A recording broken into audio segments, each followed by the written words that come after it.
Man, conference realignment. It looks like now it is going to happen that Texas and Oklahoma have already announced that they're not going to renew their media rights for the Big 12. And with the next step is for them to ask to join the SEC, which that is the next expected step, which when that happens, that usually leads to other fallout, i.e. the Big 10.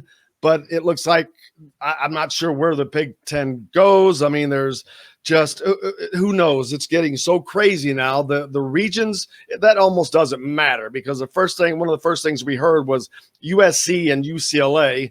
And my first thought was, are you out of your mind? But I guarantee you, all they're thinking of is number 1, 2, and 3 TV markets in the United States.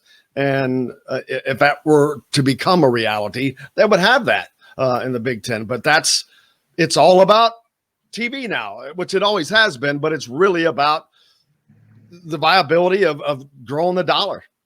Well, I mean, I think to a certain extent it is, but I think there are limits to that, and that's part of the reason why the Big Ten never went after Texas. I mean, Texas fits everything that a Big Ten school is: elite academically as a state university, obviously a wealthy and popular athletic program, but the Big Ten never had great interest in the University of Texas because there is there has always been some logic to their approach, and Texas seemed illogical. USC and UCLA would seem extraordinarily illogical from that standpoint. So I'm not totally convinced that there is a next move for everyone else. ACC, Big Ten, Pac-12, whomever. What's out there in the Big 12, I don't think, is attractive enough for the Big 12 to wind up being carved up into sections. You can do it, but what do you gain? Who in the Big 12 really changes your dynamic? Kansas is so poor at football and for so long has been that you could add them and say, oh, they'll get better. But I mean, their history is what it is. I think they've had one really good team in the last 35, 40 years.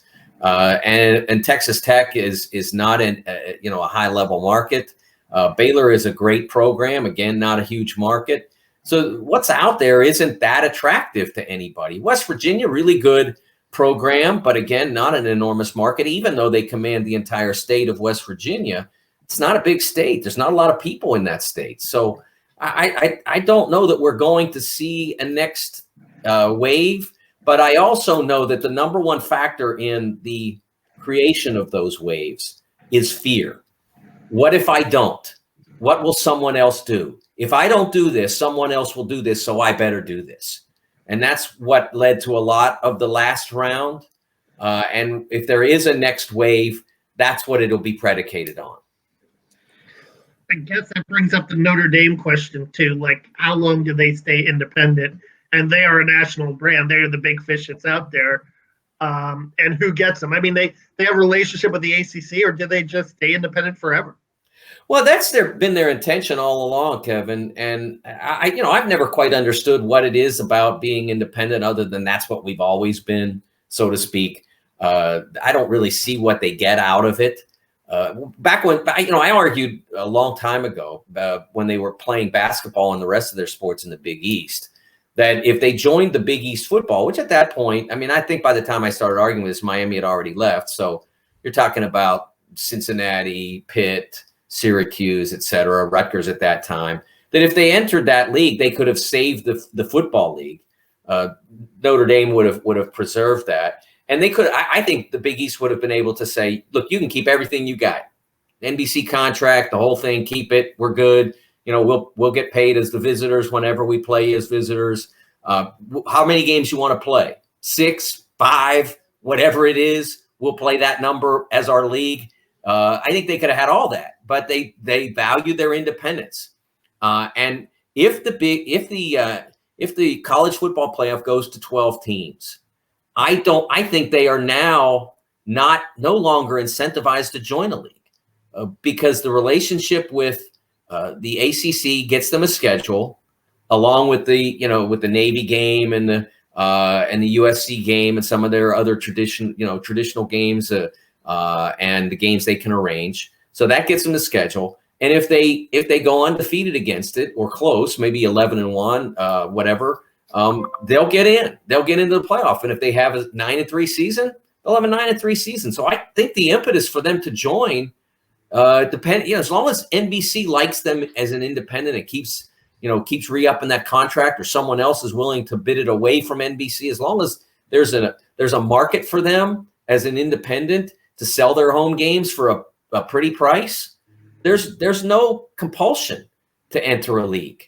And I know people keep wanting to try to force them into that, force their square peg into that round hole. But as long as they can sell their games, and as long as they have SC to play, etc., I don't think there's any impetus for them to have to join a league. How valuable is that NBC contract?